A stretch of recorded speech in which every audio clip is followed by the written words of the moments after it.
Diejek saat bukber SMA. Mereka semua iri dan berusaha menghancurkanku saat aku dijemput suami pakai jet pribadi dan membayar semua tagihannya. Ulfa terlahir dalam keluarga sederhana. Ayahnya, Pak Karim, adalah seorang pekerja serabutan yang mengandalkan tenaga untuk memenuhi kebutuhan keluarga.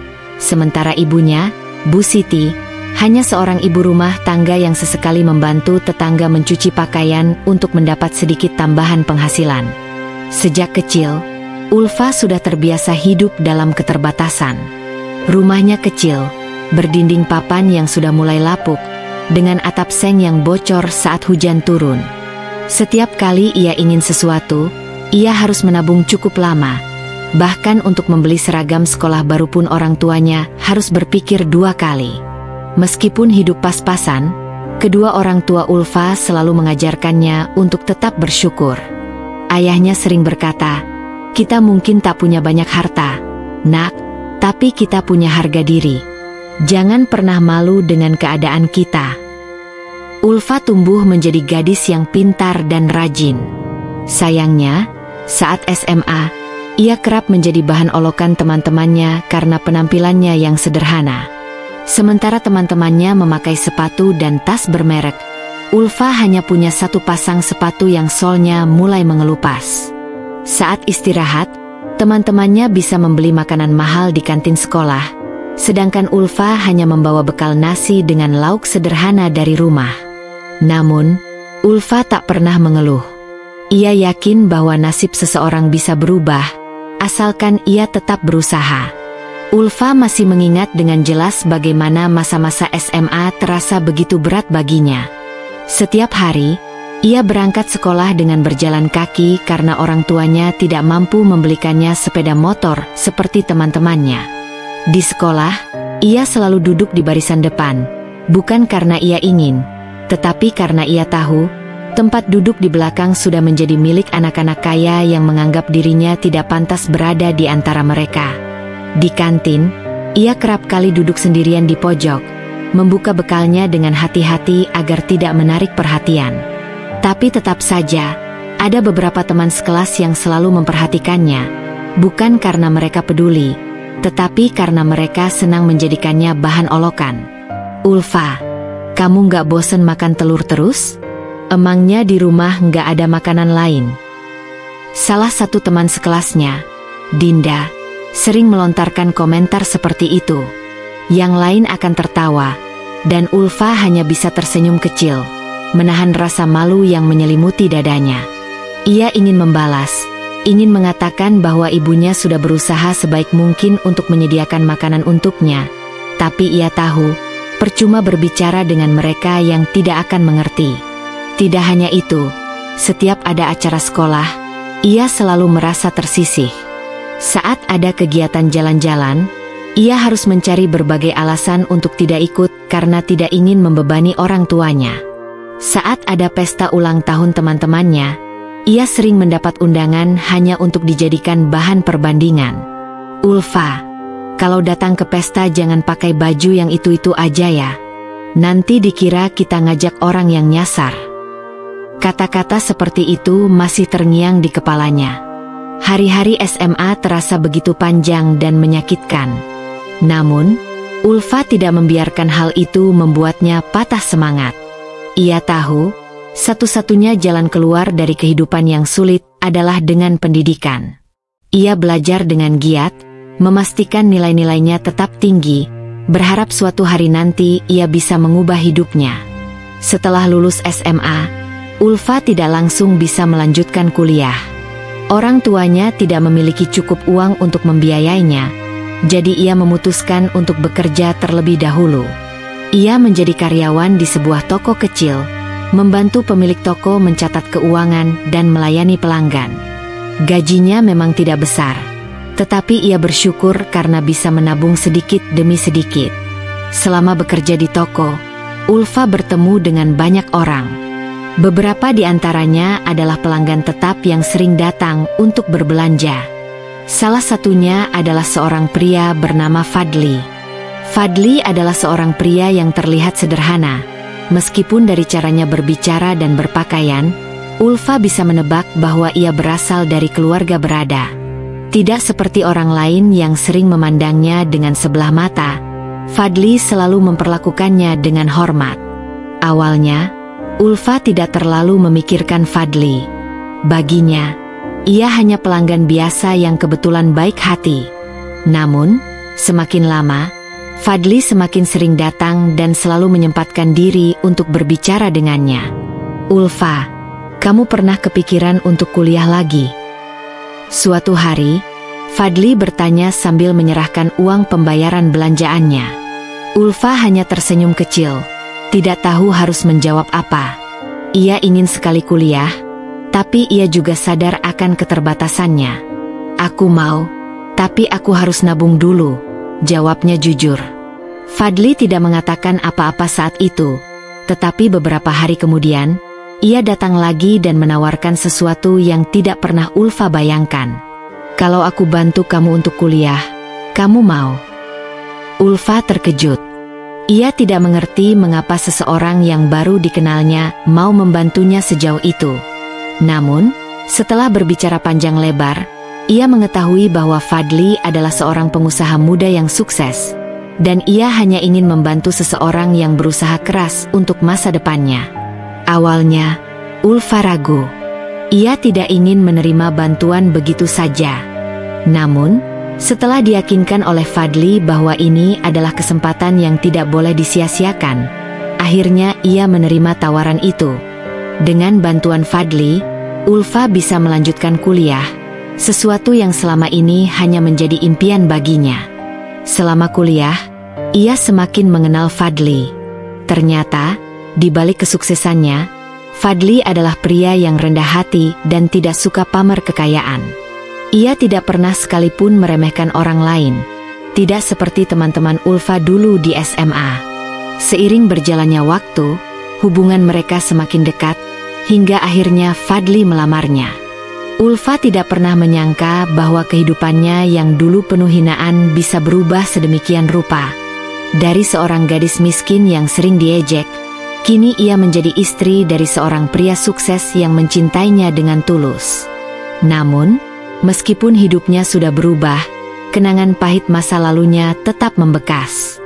Dan kenangan itu kembali muncul ketika ia menerima undangan untuk menghadiri buka puasa bersama dengan teman-teman SMA-nya.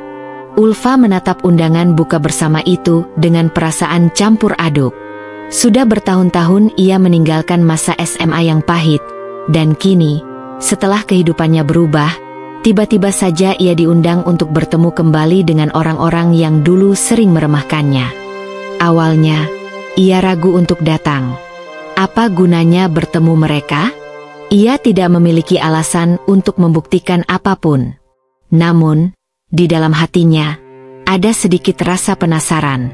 Apakah teman-temannya masih sama seperti dulu? Apakah mereka masih menganggapnya rendah seperti saat SMA? Setelah berpikir cukup lama, akhirnya ia memutuskan untuk datang. Fadli, suaminya, sempat menawarinya untuk pergi bersama, tetapi Ulfa menolak. "Aku ingin tahu bagaimana mereka bersikap saat melihatku tanpa mengetahui siapa suamiku," katanya sambil tersenyum kecil. Hari itu pun tiba. Ulfa datang ke restoran tempat acara buka bersama diadakan. Ia mengenakan dress sederhana berwarna pastel yang elegan, dipadukan dengan tas tangan yang tidak terlalu mencolok. Ia memang bisa memakai barang-barang mewah jika mau, tetapi bukan itu tujuannya. Begitu ia masuk ke dalam restoran, suasana yang ramai langsung terasa. Beberapa teman lamanya sudah berkumpul di sana, tertawa dan bercanda seperti masa SMA dulu.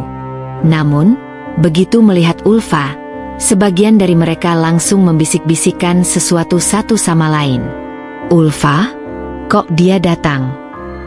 Aku kira dia nggak akan berani muncul. Bukannya dia dulu yang paling miskin?" Ulfa hanya tersenyum kecil. Ia sudah terbiasa dengan tatapan seperti itu. Ia berjalan ke arah meja dan memilih duduk di kursi paling ujung, berharap bisa menghindari perhatian. Namun, tentu saja, harapannya sia-sia.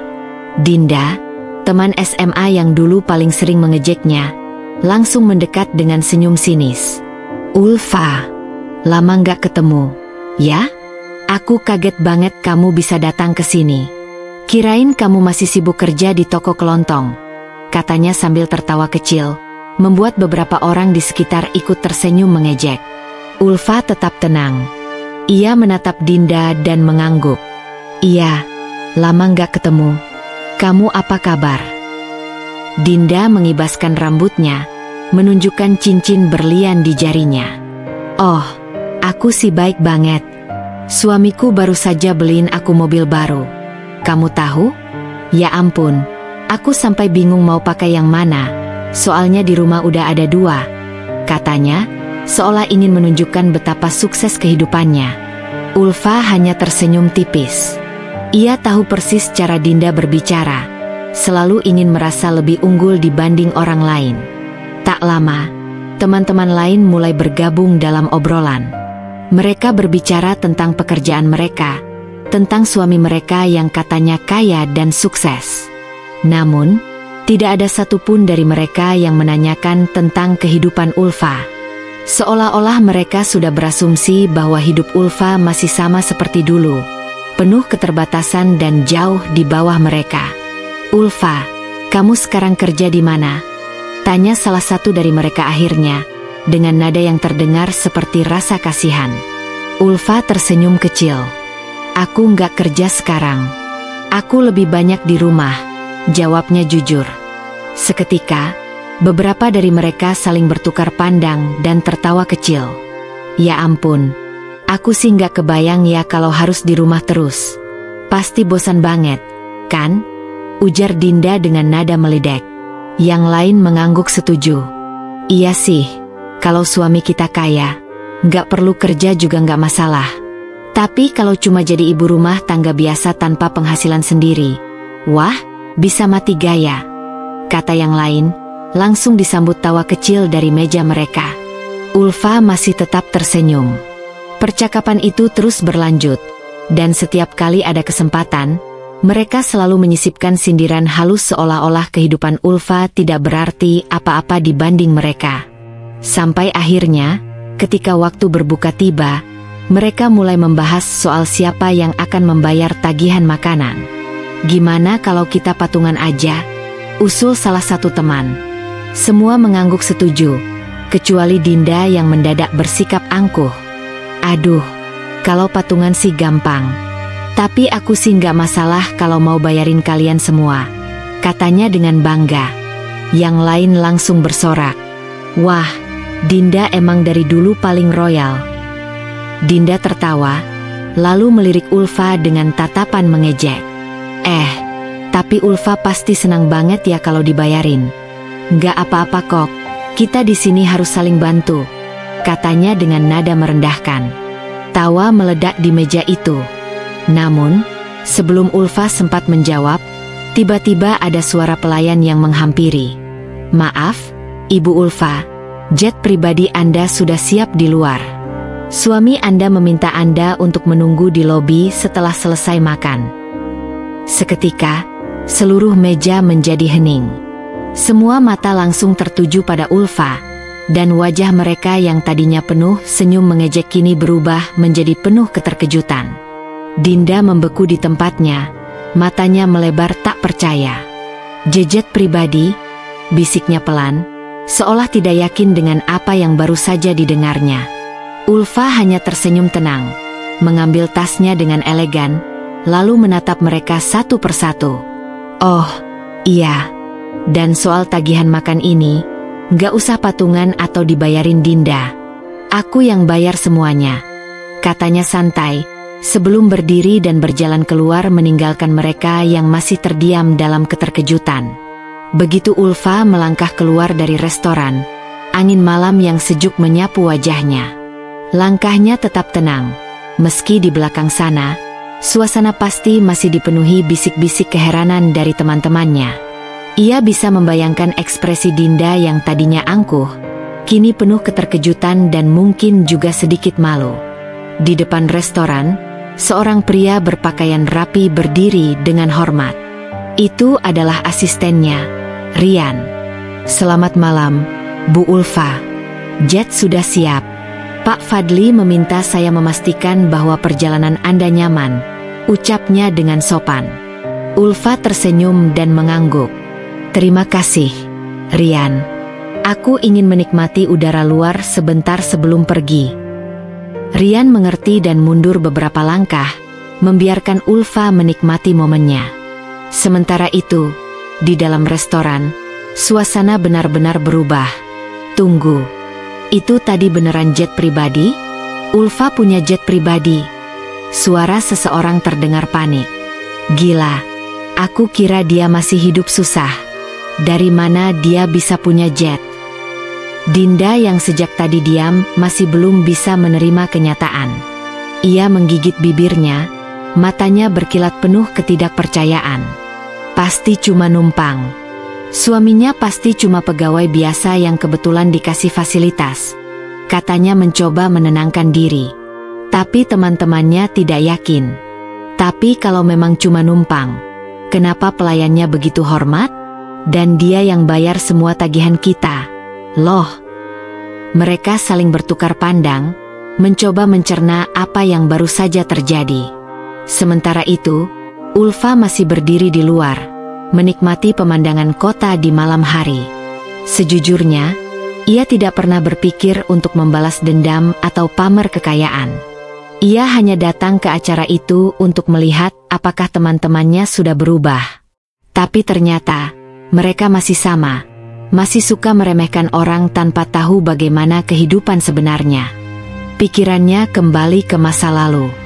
Dulu, saat SMA, ia memang berasal dari keluarga yang sangat sederhana. Ayahnya seorang sopir angkot, sementara ibunya bekerja sebagai buruh cuci. Setiap hari, Ulfa harus berhemat untuk uang jajannya. Ia tidak bisa membeli jajanan mewah seperti teman-temannya, tidak pernah bisa ikut ke mall sepulang sekolah, dan bahkan sering diejek karena sepatu atau tasnya yang sudah lusuh. Dinda adalah orang yang paling sering menghina Ulfa.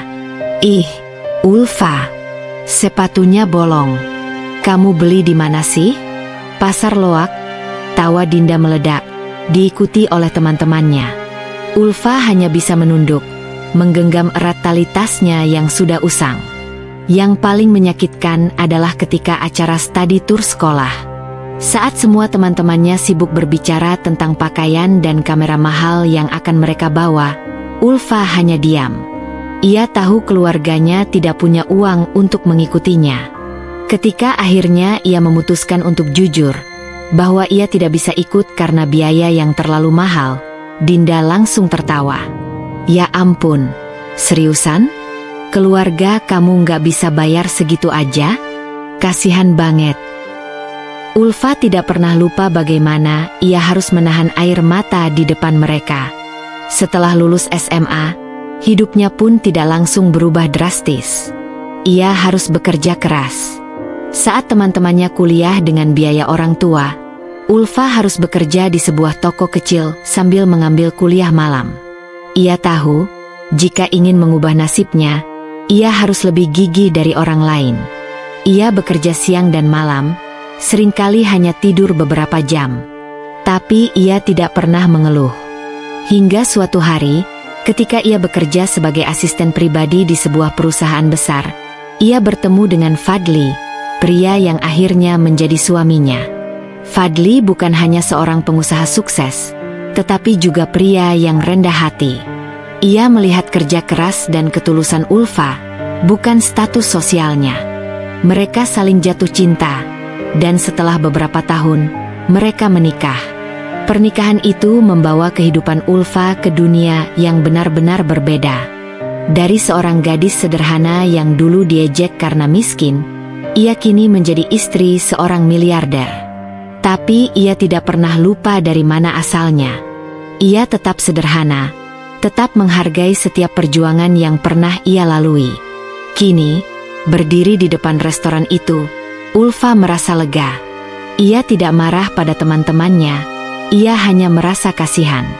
Mereka masih hidup dengan pola pikir yang sama, masih menilai seseorang dari tampilan luar tanpa mau mengenal lebih dalam. Sebuah mobil mewah berhenti di depannya. Pintu terbuka, dan dari dalam, Fadli keluar dengan senyum hangat. "Sudah selesai acaranya?" tanyanya lembut. Ulfa mengangguk. "Ya, dan seperti yang kuduga, mereka masih sama seperti dulu," jawabnya sambil tersenyum tipis. Fadli meraih tangan istrinya dengan penuh kasih sayang. "Tak apa. Yang penting, kamu sudah membuktikan bahwa mereka salah. Dan yang terpenting, kamu bahagia sekarang." Ulfa mengangguk, lalu masuk ke dalam mobil bersama suaminya. Di dalam restoran, Dinda dan teman-temannya masih tidak bisa berkata apa-apa. Mereka baru saja menyadari bahwa orang yang dulu mereka hina, kini jauh lebih sukses daripada mereka semua. Tapi bagi Ulfa, semua itu tidak penting lagi. Ia sudah mendapatkan kebahagiaan yang sebenarnya. Ulfa tidak akan membiarkan hinaan itu berlalu begitu saja. Ia bukan lagi gadis SMA yang hanya bisa menunduk dan menahan air mata. Sekarang, ia punya kekuatan untuk membalas, bukan dengan kata-kata kasar atau dendam, tetapi dengan cara yang elegan dan menyakitkan bagi mereka yang pernah meremehkannya. Sebelum masuk ke dalam mobil, Ulfa berbalik dan kembali melangkah ke dalam restoran dengan penuh percaya diri. Langkahnya tenang, tetapi matanya tajam. Semua orang yang tadi sibuk membicarakannya langsung diam begitu melihatnya kembali. Dinda, yang tadi begitu lantang menghina Ulfa, tiba-tiba merasa canggung. Tapi seperti biasa, ia tidak mau kalah. "Kenapa balik lagi, Ulfa? Takut tagihannya kurang?" ucapnya dengan nada mengejek, meski jelas ada kegugupan di suaranya. Ulfa tersenyum tipis, lalu melangkah mendekat ke meja mereka. Dengan tenang, ia menatap satu persatu wajah teman-teman lamanya yang dulu sering meremehkannya. "Aku hanya ingin memastikan kalian menikmati makanannya, karena kalian tidak perlu membayar sedikit pun," katanya lembut, tapi nadanya penuh sindiran. Beberapa orang mulai saling berbisik. Mereka merasa ada yang aneh dengan cara Ulfa berbicara. Ulfa melirik pelayan yang berdiri tak jauh dari sana. "Tolong pastikan bahwa seluruh makanan dan minuman di acara ini dicatat atas namaku. Juga, tambahkan tip yang besar untuk seluruh staf yang sudah melayani teman-teman lamaku ini," katanya sambil mengeluarkan kartu kredit hitam dari dalam tasnya. Pelayan itu segera mengangguk dengan hormat. Dinda terlihat terkejut. Ia tidak menyangka Ulfa benar-benar akan membayar semuanya. Tapi harga dirinya tidak mengizinkannya untuk mengakui keterkejutan itu. "Wow, jadi kamu sekarang sudah jadi istri orang kaya, ya? Aku penasaran, kamu benar-benar cinta sama suamimu atau hanya karena uangnya?" Beberapa teman mereka mulai melihat ke arah Dinda dengan tatapan tak nyaman. Mereka mulai sadar bahwa Dinda berusaha menjatuhkan Ulfa, tapi caranya terlihat menyedihkan. Ulfa tertawa kecil, tetapi matanya tetap dingin. "Kamu masih sama seperti dulu, Dinda. Menilai orang hanya dari uang dan status. Tapi aku tidak akan menjelaskan apapun kepadamu. Karena jujur saja, pendapatmu sudah tidak penting bagiku," katanya santai. Dinda terdiam. Wajahnya memerah, entah karena marah atau malu.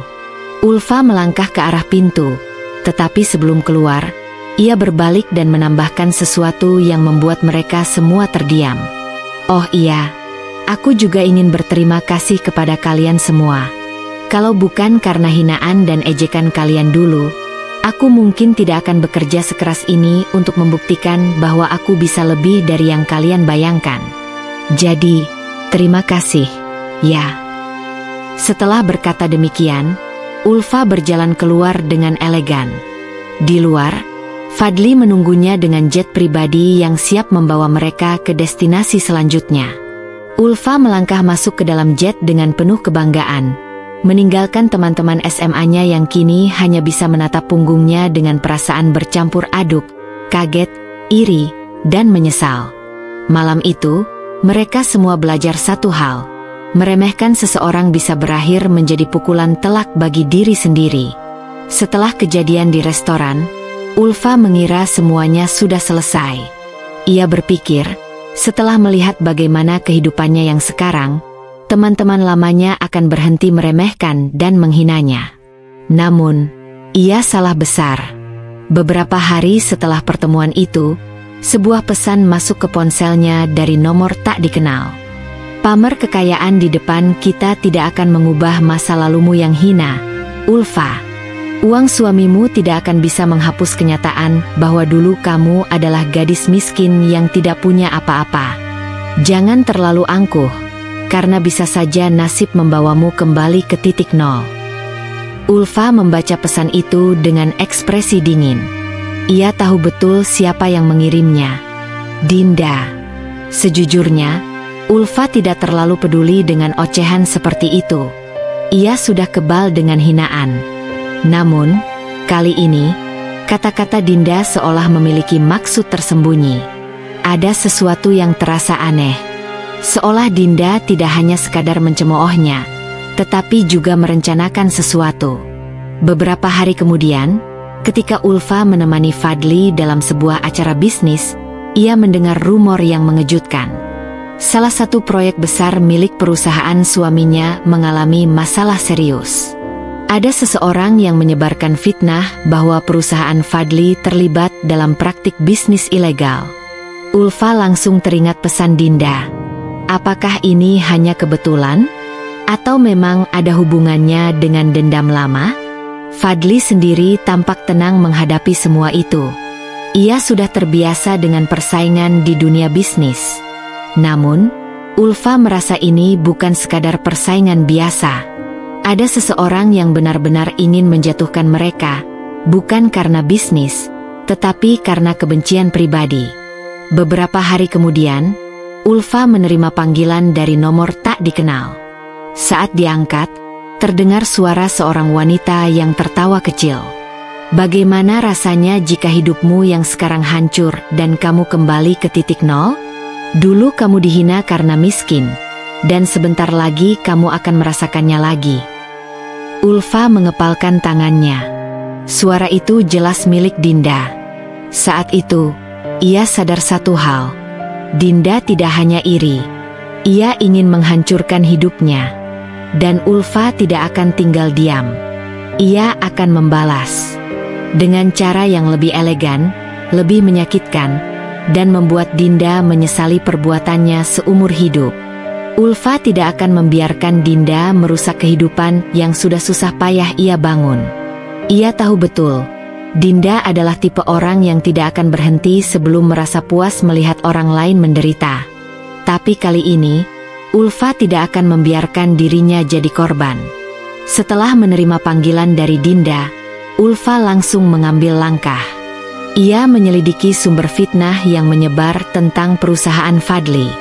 Dengan koneksi yang dimilikinya sekarang, tidak butuh waktu lama bagi Ulfa untuk menemukan sesuatu yang mencurigakan. Salah satu pihak yang aktif menyebarkan rumor adalah sebuah media online kecil yang dikelola oleh seseorang dengan koneksi mencurigakan. Dan setelah ditelusuri lebih lanjut, ternyata pemiliknya adalah sepupu Dinda. Jadi ini permainanmu, Dinda? Gumam Ulfa dengan senyum dingin. Ulfa tahu bahwa melawan Dinda dengan amarah tidak akan ada gunanya. Ia harus menghancurkan Dinda dengan cara yang lebih elegan dan lebih menyakitkan. Dengan membuat Dinda merasakan apa yang selama ini ia lakukan pada orang lain. Ulfa mulai mengumpulkan bukti. Dengan bantuan tim hukum dari perusahaan Fadli, ia menemukan lebih banyak informasi. Ternyata, tidak hanya fitnah tentang perusahaan Fadli yang disebarkan Dinda, tetapi juga berbagai skandal bisnis kotor yang selama ini Dinda tutupi. Dinda, yang selama ini selalu merasa berada di atas angin, ternyata menyimpan banyak rahasia kelam. Salah satunya adalah keterlibatan dalam bisnis ilegal yang menggunakan nama perusahaan keluarganya sebagai kedok. Ulfa menemukan bukti transaksi mencurigakan, suap, dan bahkan manipulasi data keuangan. Ulfa tidak langsung bergerak. Ia menunggu waktu yang tepat. Sampai akhirnya, kesempatan itu datang. Salah satu teman SMA mereka akan menikah, dan semua alumni diundang, termasuk Dinda dan Ulfa. Di acara pernikahan itu, Dinda tentu saja hadir dengan angkuh, seperti biasa. Ia bahkan dengan sengaja datang ke meja tempat Ulfa duduk bersama teman-temannya yang lain. "Oh, Ulfa, aku dengar perusahaan suamimu sedang bermasalah ya? Wah, kasihan sekali. Apa kamu sudah siap kembali hidup sederhana seperti dulu?" ujar Dinda dengan nada mengejek. Beberapa teman mereka mulai saling berpandangan, tidak nyaman dengan ucapan Dinda. Tapi Ulfa tetap tenang. Ia hanya tersenyum tipis, lalu mengambil ponselnya dan memperlihatkan sesuatu kepada Dinda. Di layar, ada berita yang baru saja dirilis oleh media besar. Judulnya mencolok, "Skandal Bisnis Kotor. Perusahaan milik keluarga terkenal terungkap terlibat pencucian uang." Dinda membaca artikel itu, dan wajahnya langsung pucat. Tangannya gemetar saat ia melihat semua bukti yang dimuat di dalam berita itu. Tidak, ini tidak mungkin. Siapa yang? Dinda tergagap, wajahnya semakin pucat ketika menyadari bahwa semua bukti yang selama ini ia sembunyikan kini telah terbongkar. Ulfa menatapnya dengan senyum dingin. "Kamu tahu, Dinda? Aku tidak perlu membalas dengan cara kotor seperti yang kamu lakukan. Aku hanya perlu menunjukkan kebenaran. Dan sekarang, kebenaran itu sudah sampai ke tangan yang tepat," ucap Ulfa pelan, tetapi cukup tajam untuk menusuk harga diri Dinda. Dinda tidak bisa berkata apa-apa. Tubuhnya gemetar, dan ia buru-buru meninggalkan tempat itu dengan wajah penuh kepanikan. Ulfa hanya menatap kepergian Dinda dengan tenang. Ia tahu, ini baru permulaan. Setelah ini, Dinda akan merasakan bagaimana rasanya kehilangan segalanya. Sesuatu yang dulu Dinda harapkan terjadi pada Ulfa. Tapi perbedaannya, Ulfa tidak jatuh seperti yang Dinda inginkan. Sebaliknya, Dinda sendirilah yang akan tersungkur di bawah kakinya. Dan kali ini, tidak akan ada jalan kembali untuknya. Setelah kejadian di pernikahan itu, berita tentang skandal keluarga Dinda menyebar dengan cepat. Media-media besar mulai menggali lebih dalam, menemukan lebih banyak bukti tentang praktik bisnis kotor yang selama ini Dinda dan keluarganya tutupi. Dalam waktu singkat, perusahaan keluarganya mengalami goncangan besar. Saham anjlok, investor menarik diri, dan pihak berwenang mulai melakukan investigasi. Dinda, yang selalu merasa superior dan berada di puncak, kini justru menjadi pusat perhatian karena skandal memalukan ini. Nama baiknya hancur, dan lebih buruk lagi, orang-orang di sekelilingnya mulai menjauh. Teman-teman yang dulu selalu mengelilinginya perlahan meninggalkannya satu persatu. Sementara itu, Ulfa tetap menjalani hidupnya dengan tenang. Ia tidak perlu melakukan apa-apa lagi. Semuanya sudah berjalan dengan sendirinya. Karma bekerja dengan cara yang elegan, dan Dinda kini merasakan akibat dari perbuatannya sendiri. Namun, kejutan belum berhenti sampai di situ. Suatu malam, saat Ulfa sedang bersantai di rumahnya bersama Fadli, ia menerima pesan dari nomor tak dikenal. Kali ini bukan pesan ancaman seperti sebelumnya, melainkan sebuah permohonan. "Ulfa, aku mohon, tolong bantu aku. Aku tahu aku sudah keterlaluan padamu selama ini, tapi aku benar-benar tidak tahu harus berbuat apa lagi. Keluargaku hancur, orang tuaku stres, dan aku tidak punya siapa-siapa lagi. Aku akan melakukan apa saja. Aku mohon, Ulfa." Ulfa menatap layar ponselnya tanpa ekspresi. Pesan itu jelas dari Dinda. Wanita yang dulu dengan angkuhnya menghina dan merendahkannya, kini datang meminta bantuan. Fadli, yang duduk di sebelahnya, ikut membaca pesan itu. Dengan nada santai, ia bertanya, "Jadi, apa yang akan kamu lakukan?" Ulfa menghela napas pelan. Sebagian dari dirinya merasa kasihan, tetapi ia juga tidak bisa begitu saja melupakan semua yang Dinda lakukan. "Aku tidak tahu, Fadli. Apa menurutmu dia benar-benar menyesal?"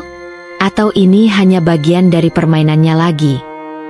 Fadli tersenyum kecil. Itu tergantung bagaimana kamu ingin melihatnya. Tapi satu hal yang pasti, kamu tidak perlu membalasnya dengan kebencian. Kamu sudah menang. Kadang, membiarkan seseorang belajar dari kesalahannya adalah hukuman yang paling menyakitkan. Ulfa terdiam. Kata-kata suaminya masuk akal. Ia tidak perlu membalas Dinda dengan cara yang kejam, karena Dinda sudah menerima akibat dari perbuatannya sendiri. Malam itu, Ulfa memutuskan untuk membalas pesan Dinda. Dinda, aku tidak bisa mengubah apa yang terjadi padamu. Aku hanya berharap kamu belajar dari ini semua. Dan jika kamu benar-benar ingin mengubah hidupmu, berhentilah menyakiti orang lain. Hanya itu yang bisa aku katakan. Setelah mengirim pesan itu, Ulfa mematikan ponselnya dan kembali menikmati waktunya bersama Fadli. Di sisi lain, Dinda membaca pesan itu dengan air mata mengalir di pipinya. Untuk pertama kalinya dalam hidupnya, ia merasa benar-benar kalah. Tidak hanya kehilangan segalanya, tetapi juga menyadari bahwa orang yang selama ini ia rendahkan justru memiliki hati yang jauh lebih besar darinya. Dan di saat itulah, Dinda menyadari satu hal yang paling menyakitkan, bahwa bukan Ulfa yang kalah dalam hidup ini. Dialah yang sebenarnya kalah. Dinda menatap layar ponselnya dengan tangan gemetar. Balasan dari Ulfa terasa seperti tamparan keras di wajahnya. Tidak ada kemarahan, tidak ada penghinaan, tidak ada pembalasan dendam. Justru sebaliknya, Ulfa tetap tenang dan bijaksana. Itu membuat dada Dinda terasa sesak. Dia teringat bagaimana dirinya memperlakukan Ulfa dulu, menghina, merendahkan, bahkan mempermalukannya di depan teman-teman SMA mereka. Dinda selalu menganggap dirinya lebih baik, lebih kaya, dan lebih berkelas.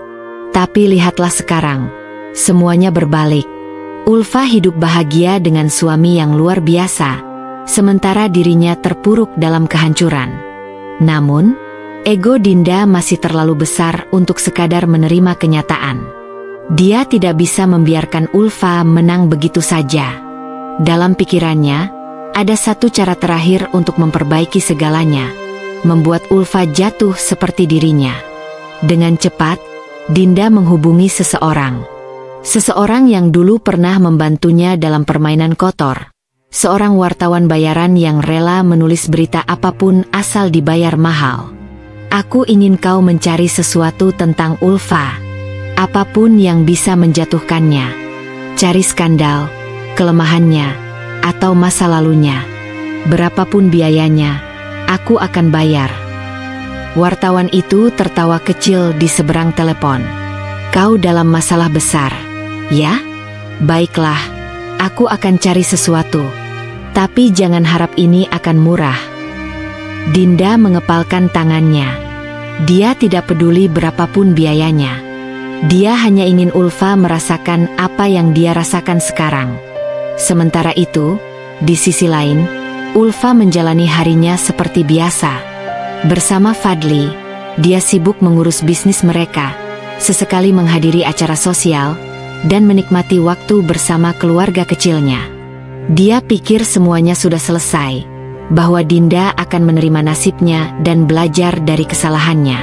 Namun, beberapa hari kemudian, sebuah berita mengejutkan muncul di internet. Skandal besar. Ulfa, istri pengusaha kaya, ternyata memiliki masa lalu kelam. Ulfa terdiam membaca berita itu. Matanya menyusuri setiap kata yang tertulis. Dan dia langsung tahu siapa dalang di balik ini semua. Fadli yang melihat istrinya diam segera mendekat dan membaca berita tersebut. Ini jelas permainan Dinda, katanya dengan nada tenang, tetapi matanya penuh ketegasan. Ulfa menghela napas panjang. Dia tidak terkejut, tapi tetap saja kecewa. Dia belum juga berhenti. Fadli menggenggam tangan istrinya. Kita tidak akan membiarkan ini berlarut-larut. Aku akan selesaikan masalah ini. Ulfa menatap suaminya. Tidak. Kali ini, biar aku yang menyelesaikannya sendiri. dia sudah cukup sabar. Jika Dinda masih belum belajar, maka Ulfa akan memastikan bahwa dia benar-benar menyesali perbuatannya. Ulfa tahu bahwa Dinda tidak akan berhenti sampai benar-benar terjatuh. Berita bohong yang tersebar tentang dirinya bukan hanya mengganggu nama baiknya, tetapi juga menyerang keluarganya. Dia tidak bisa tinggal diam. Kali ini, dia akan memastikan Dinda tidak bisa lagi bermain licik tanpa konsekuensi. Dengan cepat, Ulfa menghubungi seorang pengacara top yang selama ini bekerja dengan keluarganya. Pengacara itu membaca berita yang beredar dan langsung memahami situasinya. Berita ini adalah fitnah dan pencemaran nama baik. Jika kita bisa membuktikan siapa dalangnya, kita bisa menuntutnya secara hukum, kata sang pengacara dengan suara tegas. Ulfa sudah menduga hal itu. Tanpa membuang waktu, dia meminta timnya untuk menyelidiki asal mula berita tersebut. Dengan koneksi dan sumber daya yang dimilikinya, dalam waktu singkat, mereka menemukan bahwa berita itu berasal dari seorang wartawan bayaran, orang yang sudah bekerja sama dengan Dinda sebelumnya. Dengan bantuan Fadli, Ulfa berhasil mendapatkan bukti bahwa Dinda lah yang membayar wartawan tersebut untuk membuat berita palsu. Rekaman transaksi, percakapan telepon, serta pesan yang dikirimkan Dinda kepada wartawan itu menjadi bukti kuat untuk menjeratnya secara hukum.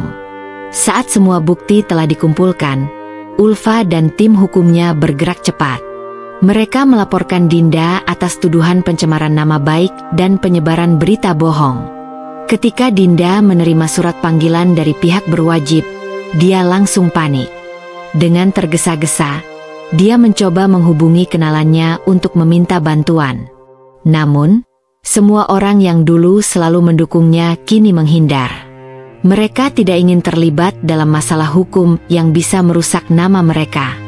Dinda yang dulu selalu angkuh dan merasa di atas segalanya, kini benar-benar sendirian. Dalam keadaan putus asa, Dinda mencoba menghubungi Ulfa. Namun, kali ini, Ulfa tidak lagi menanggapi. Dia sudah memberi kesempatan bagi Dinda untuk berubah, tetapi Dinda memilih jalannya sendiri. Saat persidangan berlangsung, semua bukti dipaparkan dengan jelas. Hakim, jaksa, dan para pengacara melihat bagaimana Dinda dengan sengaja mencemarkan nama baik Ulfa demi kepentingan pribadinya. Ketika hakim mengetuk palu dan menjatuhkan hukuman 2 tahun penjara untuk Dinda, ruangan sidang menjadi sunyi. Dinda menangis dan berteriak, mencoba membela diri, tetapi tidak ada yang peduli lagi. Di luar ruang sidang, Ulfa berdiri dengan tenang. Fadli menggenggam tangannya erat, memberinya dukungan. Akhirnya dia mendapatkan balasannya, kata Fadli. Ulfa mengangguk pelan. Aku hanya berharap dia belajar dari ini. Kini, Ulfa tidak perlu lagi mengkhawatirkan gangguan dari Dinda.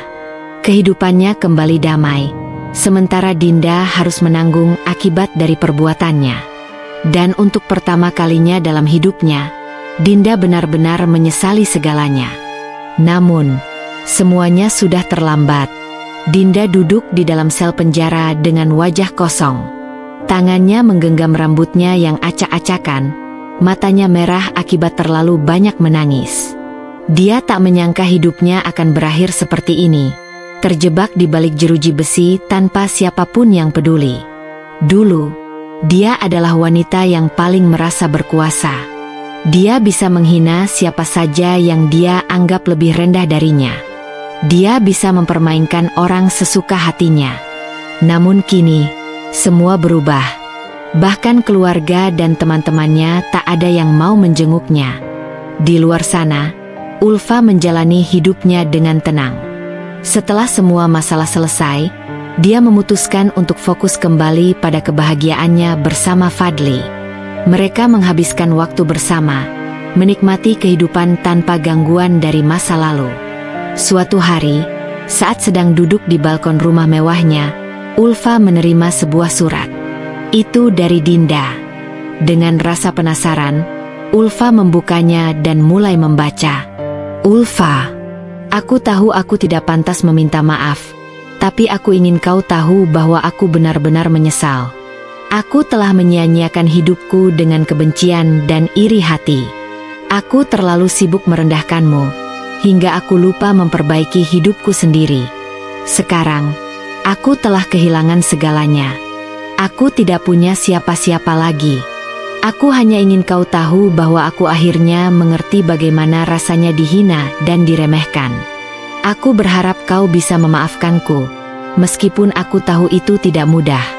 Dinda. Ulfa menutup surat itu dan menghela napas panjang. Fadli yang duduk di sampingnya melirik surat itu sekilas. Apa kau akan membalasnya? Tanyanya. Ulfa tersenyum tipis. Aku sudah memaafkannya sejak lama. Tapi dia harus belajar bahwa setiap perbuatan ada konsekuensinya. Aku harap dia bisa menemukan kedamaian suatu hari nanti. Setelah itu, Ulfa membakar surat itu di tempat lilin di meja kecil di balkon. Masa lalunya bersama Dinda sudah berakhir. Tidak ada gunanya terus mengingatnya. Kini, yang ada di depan matanya hanyalah kebahagiaan dan masa depan yang lebih cerah bersama Fadli. Sementara itu, di dalam selnya, Dinda hanya bisa menatap langit dari jendela kecil penjara. Untuk pertama kalinya dalam hidupnya, dia benar-benar merasa kalah. Tapi setidaknya, dia akhirnya belajar bahwa tidak ada gunanya hidup dalam kebencian. Tapi semua itu sudah terlambat. Setelah semua drama dan konflik berlalu, kehidupan Ulfa dan Fadli berangsur kembali tenang. Mereka menikmati hari-hari mereka dengan penuh kebahagiaan, tanpa gangguan dari masa lalu. Ulfa mulai lebih aktif dalam bisnisnya. Dengan dukungan Fadli, dia memperluas jaringan bisnisnya hingga ke luar negeri. Tak hanya itu, dia juga mulai membuka yayasan sosial untuk membantu anak-anak dari keluarga kurang mampu agar mendapatkan pendidikan yang layak. Aku ingin anak-anak yang mengalami kesulitan seperti dulu tidak perlu melalui apa yang aku lalui, kata Ulfa suatu hari saat berbincang dengan Fadli. Fadli tersenyum bangga melihat istrinya yang tak hanya sukses, tetapi juga berhati besar. Aku akan selalu mendukungmu, katanya sambil menggenggam tangan Ulfa erat. Di sisi lain, Fadli juga semakin sibuk dengan bisnisnya, tetapi dia tidak pernah lupa meluangkan waktu untuk Ulfa. Mereka sering bepergian bersama, menikmati liburan di berbagai negara, serta menghadiri acara bisnis dan amal yang mereka jalankan bersama. Hidup mereka penuh dengan kebahagiaan dan keberkahan. Ulfa tak lagi memikirkan masa lalunya yang penuh hinaan dan kesulitan. Sekarang, dia telah membuktikan bahwa dirinya bisa sukses tanpa harus merendahkan orang lain seperti yang Dinda lakukan dulu.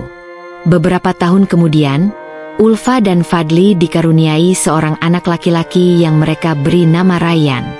Kehadiran Rayyan melengkapi kebahagiaan mereka. Saat menggendong bayi mungilnya, Ulfa tersenyum haru. Aku tidak pernah menyangka hidupku akan seindah ini, katanya lirih. Fadli mencium kening istrinya dan berbisik, kau pantas mendapatkan semua kebahagiaan ini, Ulfa. Dan sejak saat itu, mereka menjalani kehidupan yang damai, bahagia, dan penuh cinta. Masa lalu yang kelam hanya menjadi bagian dari sejarah, sementara masa depan mereka bersinar terang. Berita tentang Dinda yang dipenjara menyebar dengan cepat, terutama di grup alumni SMA mereka. Teman-teman yang dulu selalu mengikuti dan mendukung Dinda kini mulai menjauh. Bahkan beberapa dari mereka terang-terangan mengecam perbuatannya. Di grup WhatsApp alumni, topik tentang Dinda menjadi perbincangan hangat. Astaga, aku masih nggak percaya kalau Dinda bisa melakukan hal sekotor itu. Pantas saja dulu dia selalu menghina Ulfa, ternyata dia sendiri yang busuk. Dulu aku pernah jadi korbannya juga, tapi nggak berani melawan. Untung Ulfa berhasil membalasnya dengan cara yang elegan. Sementara itu, beberapa teman Dinda yang dulu ikut menghina Ulfa mulai merasa malu dan takut. Mereka menyadari bahwa selama ini mereka hanya ikut-ikutan tanpa berpikir panjang. Salah satu dari mereka, Rika, bahkan mencoba menghubungi Ulfa secara pribadi. Ulfa, aku tahu aku nggak berhak minta maaf. Tapi aku benar-benar menyesal pernah ikut-ikutan menghina kamu dulu. Aku harap kamu bisa memaafkanku. Ulfa membaca pesan itu dan hanya tersenyum kecil. Ia tak ingin terus menyimpan dendam. Baginya, semua sudah berlalu. Namun, ia juga tidak ingin terlalu dekat dengan orang-orang yang dulu meremehkannya. Maka, ia hanya membalas dengan singkat. Aku sudah lama memaafkan semuanya. Semoga kamu juga bisa belajar dari kesalahanmu. Di sekolah lama mereka, para guru juga ikut terkejut dengan kabar Dinda. Bu Rahayu, guru yang dulu sering menegur sikap Dinda, menghela napas panjang ketika mendengar berita itu dari grup guru. Aku sudah sering menasihatinya dulu, tapi dia terlalu keras kepala. Sekarang dia harus menerima akibat dari perbuatannya, kata Bu Rahayu pada rekan-rekan guru lainnya. Sementara itu, Pak Arman, guru matematika yang juga mengingat bagaimana Ulfa dulu sering diejek di sekolah, merasa bangga dengan pencapaian Ulfa. Aku selalu tahu kalau Ulfa itu anak yang kuat. Aku senang melihat dia sukses sekarang, katanya sambil tersenyum. Kabar tentang bagaimana Ulfa membalas semua hinaan dengan kesuksesan dan cara yang elegan membuat banyak orang kagum padanya. Mereka menyadari bahwa hidup itu seperti roda, kadang di atas, kadang di bawah. Dan kini, Ulfa berada di puncak sementara Dinda harus menerima akibat dari kesombongannya.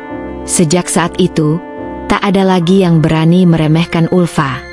Mereka yang dulu menyepelekannya kini hanya bisa menunduk malu setiap kali melihat namanya muncul di berita atau media sosial sebagai pengusaha sukses.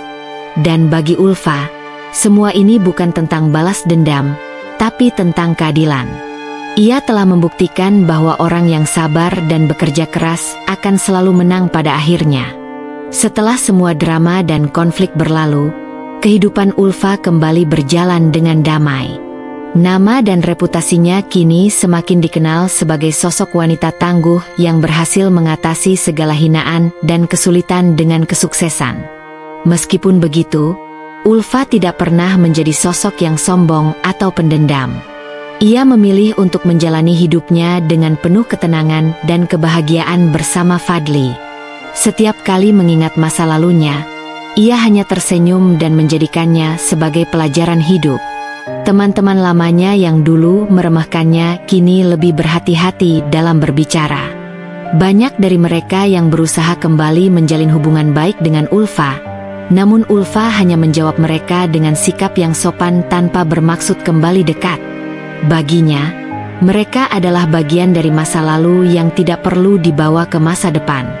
Sementara itu, Dinda harus menjalani hukumannya di balik jeruji besi. Tidak ada lagi teman-teman yang dulu selalu mengikutinya.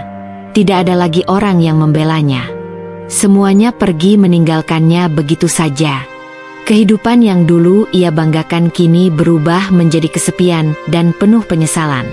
Ulfa dan Fadli semakin menikmati kehidupan mereka.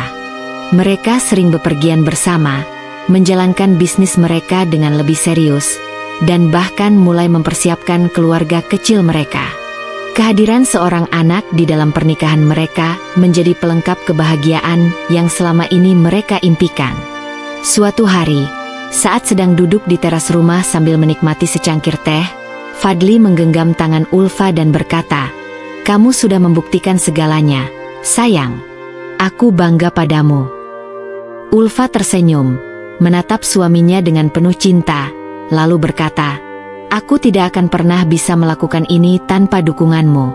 Terima kasih sudah selalu ada untukku, Fadli." Mereka berdua saling bertatapan, merasa bersyukur atas perjalanan hidup yang telah mereka lalui. Masa lalu yang penuh hinaan dan perjuangan kini hanya tinggal kenangan. Ulfa tidak lagi memikirkan dendam, karena yang terpenting baginya adalah kebahagiaan yang telah ia miliki sekarang. Di bawah langit senja yang indah, mereka berdua berjanji untuk terus menjalani hidup bersama, penuh cinta dan kebahagiaan, tanpa lagi menoleh ke masa lalu yang kelam. Dan dengan begitu, kisah Ulfa pun berakhir, bukan dengan air mata kesedihan, tetapi dengan senyuman kemenangan yang manis. Dari kisah Ulfa, kita bisa belajar bahwa hidup ini adalah perjalanan yang penuh dengan ujian. Tidak selamanya kita berada di bawah, dan tidak selamanya orang yang merendahkan kita akan terus berada di atas. Kesabaran, kerja keras, dan keteguhan hati adalah kunci untuk menghadapi segala rintangan. Jangan pernah merasa kecil hanya karena diremehkan orang lain. Sebaliknya, jadikan hinaan mereka sebagai motivasi untuk membuktikan bahwa kita bisa lebih baik. Balaslah keburukan dengan cara yang elegan, bukan dengan kebencian. Sebab, pada akhirnya, keadilan selalu menemukan jalannya sendiri. Dan yang terpenting, jangan pernah lupa bersyukur atas setiap pencapaian yang kita raih. Kesuksesan sejati bukan hanya tentang membuktikan sesuatu kepada orang lain, tetapi juga tentang menemukan kebahagiaan dan kedamaian dalam hidup kita sendiri. Terima kasih sudah mengikuti kisah ini sampai akhir. Semoga cerita ini bisa menjadi inspirasi dan pelajaran bagi kita semua. Sampai jumpa di cerita berikutnya. Salam hangat, dan tetaplah menjadi pribadi yang kuat dan berkelas.